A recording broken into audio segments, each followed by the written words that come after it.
आज से लाखों वर्ष पूर्व महर्षि वाल्मीकि के मानस पटल पर ये दिव्य पंक्तियां उकेरी गई थी।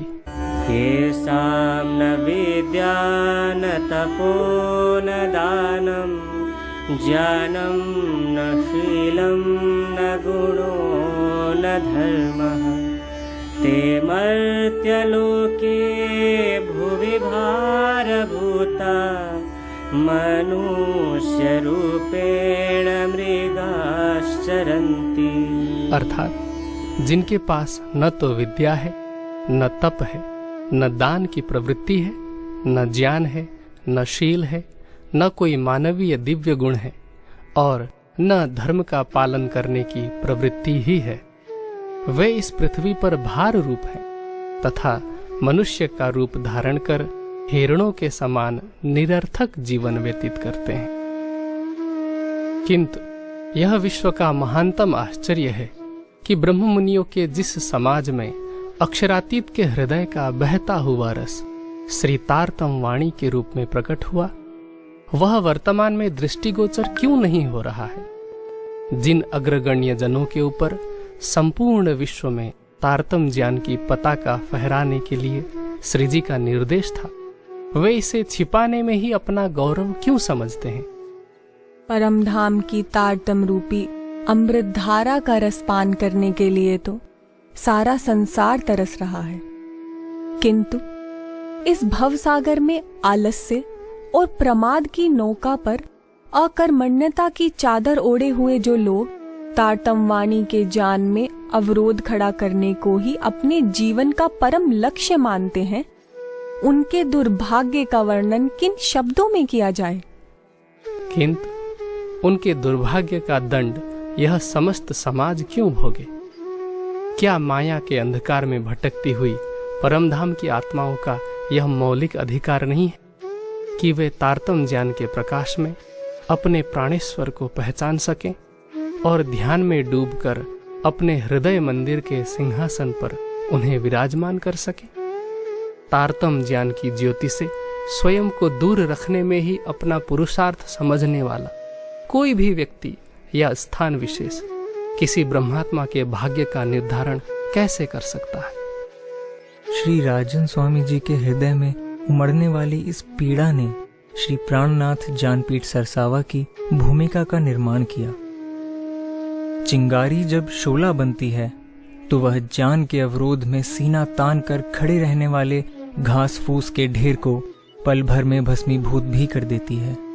अपने महान लक्ष्य एवं दृढ़ संकल्प के बल पर जब जीव सृष्टि का मानव महासागर की लहरों को चीर सकता है, माउंट एवरेस्ट पर अपना ध्वज फहरा सकता है और चंद्रमा पर अपने चरण रख सकता है, तो ब्रह्म मुनियों का समुदाय ब्रह्मवाणी की सुगंधी क्यों नहीं फैला सकता। वह भी उस अवस्था में जब उनका आराध्य हर पल उनके धाम हृदय में बैठा होता है और कह रहा होता है कि यदि तुम मेरे पास चल कर आओगे तो मैं तुम्हारी तरफ दौड़ कर आऊंगा। जागने की राह पर यदि तुम्हारे ऊपर कष्ट आएगा तो निश्चित रूप से उसे मैं अपने ऊपर ले लूंगा।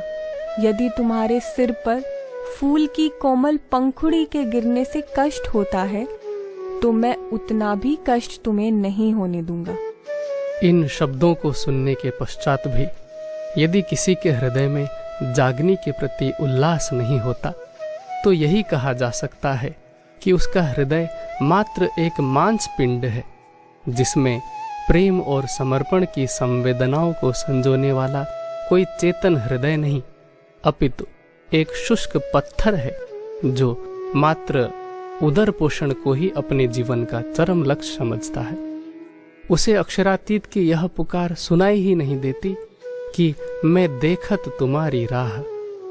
उपरोक्त लक्ष्य को वही प्राप्त कर सकता है जो नदी की विपरीत धारा को भी अपनी दोनों भुजाओं से चीरकर पार करने का साहस रखता है। चारों ओर विरोध के भयंकर स्वर गूंज रहे थे। फिर सन 2005 में उत्तर प्रदेश के सहारनपुर जनपद स्थित सरसावा नगर में जमीन खरीदी गई और जुलाई 2005 को श्री प्राणनाथ ज्ञानपीठ का शिलान्यास कार्यक्रम किया गया। इस विशिष्ट कार्यक्रम में मूसलाधार वर्षा के मध्य सुंदर साथ प्रसन्नता पूर्वक कीचड़ में ऐसे क्रीड़ा कर रहा था जैसे मखमली घास पर बच्चे खेला करते हैं। 1 वर्ष के अंतराल में 5 कक्षों का छोटा सा ज्ञानपीठ बनकर तैयार हुआ और सन 2006 के मई महीने में उसका उद्घाटन कार्यक्रम हुआ। इस कार्यक्रम की सफलता का सबसे रोचक पहलू यह रहा कि उस तपती दोपहरी में भी अपने वातानुकूलित घरों में निवास करने वाला सुंदर साथ ज्ञानपीठ के वृक्षों की छाया के नीचे ही प्रसन्नतापूर्वक मुस्कुरा रहा था। उसे ऐसा लग रहा था जैसे वृक्षों की सघन छाया उसे पुकारते हुए ऐसा कह रही है कि यहाँ की धरती से ज्ञान की ऐसी सुगंधी फैलेगी जो सर्वत्र ही अक्षरातीत की महिमा का प्रसार करेगी। इस कार्यक्रम में ही गुजरात से अर्जुन, सूर्य प्रताप, विजय आदि विद्यार्थी आ गए थे। कार्यक्रम के समापन के कुछ दिनों के पश्चात पठन पाठन का कार्य प्रारंभ हो गया। अगस्त मास में अशोक एवं रंजीत भी आ गए थे। दोनों ही भाई अति दुर्बल काया वाले थे और उम्र थी मात्र 13 और 11 वर्ष। धीरे धीरे संख्या बढ़ती गई और अगले ही वर्ष ओमनाथ जी और कुछ समय के पश्चात श्रवण का भी 10 वर्ष की आयु में आगमन हुआ। आसाम से बुद्धिमान, दिनेश, नंदलाल और नेपाल से माधव, पुकार, बालकृष्ण, कृष्ण, सुभाष, कालिंपोंग से रवि, अविनाश आदि भी आ गए। धीरे धीरे यह संख्या 50 तक पहुंच गई। विद्यार्थियों के शिक्षण की सेवा आचार्य श्री हीरालाल जी, वेदमित्र जी, चंद्र जी तथा किरण एवं बबली माता जी के हाथों में थी। बबली माता का आत्मिक स्नेह आज भी उस समय के प्रत्येक विद्यार्थी को याद रहता है। प्रबंधन कार्य की सेवा का उत्तरदायित्व श्री राजेंद्र सिंह चौहान तथा श्री राजकिशोर सेतिया जी के कंधों पर था। चौहान जी को तो लौह पुरुष ही कहा जा सकता है, जो आज 70 वर्ष की आयु में भी युवाओं जैसे ही सक्रिय हैं। सत्य के मार्ग पर चलने पर कठिनाइयों का पहाड़ ही टूट पड़ता है, किंतु ये कठिनाइयां ही तो संघर्ष करने की प्रेरणा देती है।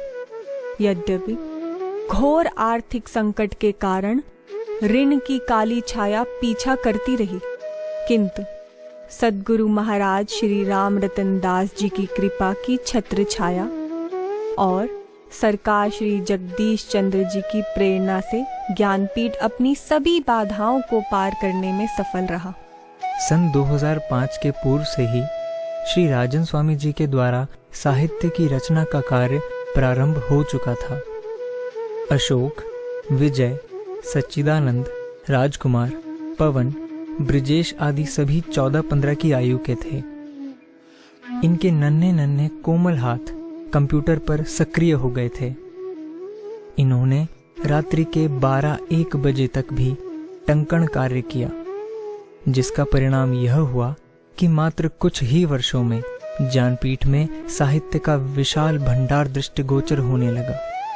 उस समय विद्युत आपूर्ति लगभग 6 से 8 घंटों की ही होती थी। ऐसी स्थिति में श्री राजन स्वामी जी को रात्रि के समय में मोमबत्ती के उजाले में ही अपना लेखन कार्य करना पड़ता था। दिन के समय विद्युत की कमी से सभी गर्मी से त्रस्त रहते थे। विद्युत दमनी ग्रंथ की टीका के समय तो एसपी आर्य जी भी पसीने से भीग जाया करते थे। उत्तर प्रदेश सरकार में प्रधान सचिव के विशिष्ट पद से मुक्त होते हुए भी श्री सद्गुरु प्रसाद आर्य जी ने श्री प्राणनाथ ज्ञानपीठ की तन, मन और धन से जो सेवा की है, वह ज्ञानपीठ के इतिहास में एक दिव्य प्रेरणा के रूप में सबको प्रेरित करती रहेगी।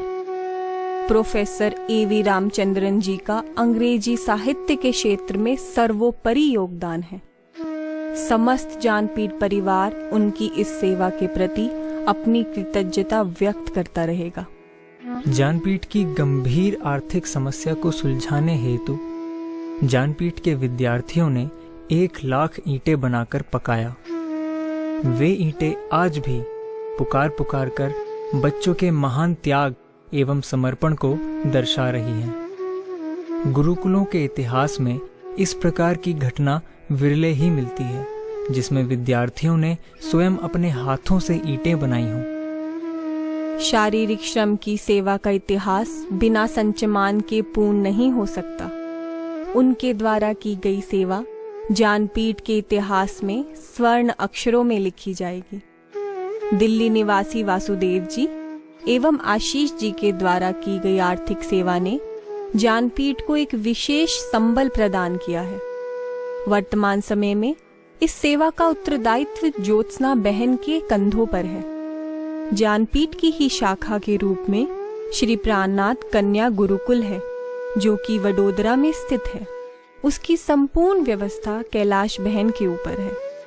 आधुनिक वैज्ञानिक युग में बिना तकनीक के तीव्र गति से प्रचार की कल्पना भी नहीं की जा सकती। श्री अनुज मिड्ढा ने श्री प्राणनाथ ज्ञानपीठ की वेबसाइट, फेसबुक, यूट्यूब एवं ट्विटर आदि की जो नींव रखी, उसे आशीष, पुकार और गणेश ने आगे बढ़ाते हुए अपनी विशिष्ट सेवा समर्पित की। आज श्री प्राणनाथ ज्ञानपीठ की वेबसाइट पर वाणी एवं वित्तक के साथ साथ अन्य 32 ग्रंथों का 249 भाषाओं में अनुवाद उपलब्ध है तथा उन्हें 60 भाषाओं में सुना जा सकता है। ज्ञानपीठ में प्रकाशित ग्रंथों की संख्या लगभग 125 से भी अधिक हो चुकी है। मात्र 20 वर्षों के अल्प समय में श्री प्राणनाथ ज्ञानपीठ ने जितना साहित्य प्रकाशित किया है उतना संपूर्ण निजानंद समाज ने विगत 300 वर्षों में भी नहीं किया है। यह ज्ञानपीठ की एक विशिष्ट उपलब्धि है। ज्ञानपीठ ट्रस्ट के उपसंरक्षक श्री मानिक भाई जी गृहस्थ के वेश में एक परम संत रहे हैं। ज्ञानपीठ में प्रायः संपूर्ण साहित्य अपने ही प्रेस में छपता है जो मानिक भाई जी की देन है। ज्ञानपीठ की स्थापना से लेकर आज दिन तक वे अपनी संपूर्ण श्रद्धा समर्पण की भावना के साथ सेवा करते रहे हैं। कोई भी संस्था ऐसे महान व्यक्तित्व को पाकर गर्व का अनुभव कर सकती है। हरकिशन लाल जुनेजा जी के प्रेम भरे व्यवहार ने समस्त ज्ञानपीठ को इतना सम्मोहित किया है कि उनकी छवि सबके हृदय में अखंड रूप से विद्यमान रहती है। उन्होंने विद्यार्थियों को गणित पढ़ाने के साथ साथ शिष्टाचार एवं अनुशासन का भी पाठ पढ़ाया है। महलों में पैदा होने वाले किसी गरीब की पीड़ा को नहीं जान सकते। जो समाज गुदड़ी के लालों का मूल्य नहीं जानता वह अपने विनाश की खाई खोद लेता है। दुर्भाग्यवश निजानंद समाज में कभी प्रतिभा का सम्मान नहीं हुआ। गादीवाद एवं विशिष्टवाद की आंधी ज्ञान के उन हरे भरे वृक्षों को उखाड़ने में गौरव का अनुभव करती है जो अपनी शीतल छाया में संपूर्ण विश्व को शांति का अनुभव कराने की क्षमता रखते हैं। श्रवण, रंजीत, अशोक, शशांक, सच्चिदानंद, सूर्य प्रताप आदि गुदड़ी के छिपे हुए लाल हैं। श्रवण ने शास्त्रीय संगीत की परीक्षा में जहां सारे देश में 5वां स्थान प्राप्त किया था, वहीं रंजीत जी ने आज से 6 वर्ष पूर्व 4 प्रांतों की शास्त्रीय गायन प्रतियोगिता में प्रथम स्थान प्राप्त किया। संप्रति दोनों ही संगीत विषय में पीएचडी कर रहे हैं। शशांक जहां वेदाचार्य हैं तो सच्चिदानंद व्याकरणाचार्य। इसी प्रकार अशोक जी दर्शनाचार्य हैं। डॉक्टर प्रवीण एवं अशोक का मिलन राम लक्ष्मण के भ्रातृत्व प्रेम की स्मृति दिलाता है। यह ज्ञानपीठ परिवार का सौभाग्य है कि उसके पास डॉक्टर प्रवीण जैसा प्रतिभाशाली एवं समर्पित विद्वान है।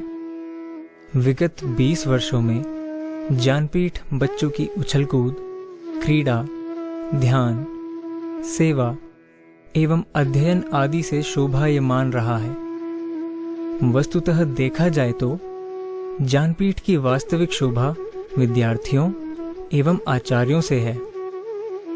जिन माताओं ने अपने भविष्य की चिंता किए बिना अपने हृदय के टुकड़े को ज्ञानपीठ के लिए समर्पित किया है, समस्त ज्ञानपीठ परिवार युगों युगों तक उनका ऋणी रहेगा और उनके प्रति अपनी कृतज्ञता व्यक्त करता रहेगा। आगामी भविष्य में श्री प्राणनाथ ज्ञानपीठ एक विश्वविद्यालय के रूप में जाना जाएगा, किंतु वह सफल तभी हो पाएगा जब वह योग्य विद्यार्थियों एवं आचार्यों से भरा हो।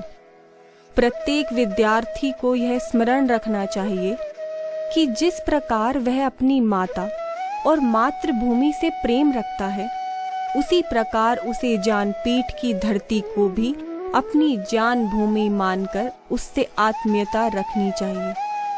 उन्हें यह भी जानना चाहिए कि आचार्य ही उनके माता पिता हैं। इसी ओर संकेत करते हुए अथर्ववेद में भी कहा गया है कि आचार्यो उपनयमानो ब्रह्मचारिणम कृणुते गर्भमन्तः। दिल्ली से हरिद्वार जाते समय श्री जी के चरण कमल इस सरसावा की धरती पर अवश्य पड़े हैं, क्योंकि अन्य कोई मार्ग ही नहीं है। उन्हीं की कृपा की छत्र छाया में श्री प्राणनाथ ज्ञानपीठ दिन दुनी रात चौगुनी उन्नति कर रहा है। इसकी सेवाओं को देखते हुए यही कहना पड़ता है कि ज्ञानपीठ का भविष्य ही समाज का भविष्य है। अंततोगत्वा यह ज्ञानपीठ परिवार समस्त सुंदर साथ से यह प्रार्थना करता है कि जिस परिवार में 2 या 2 से अधिक बच्चे हों, उसमें से एक बच्चा श्री प्राणनाथ ज्ञानपीठ अवश्य भेजें, और यदि बालिका हो तो उसे कन्या गुरुकुल वडोदरा भेजें। आपका यह कार्य अपने प्राणेश्वर के प्रति प्रेम का परिचायक होगा एवं मील का पत्थर सिद्ध होगा। आपका यह त्याग 7वें दिन की लीला में आपका मस्तक ऊंचा किए रहेगा।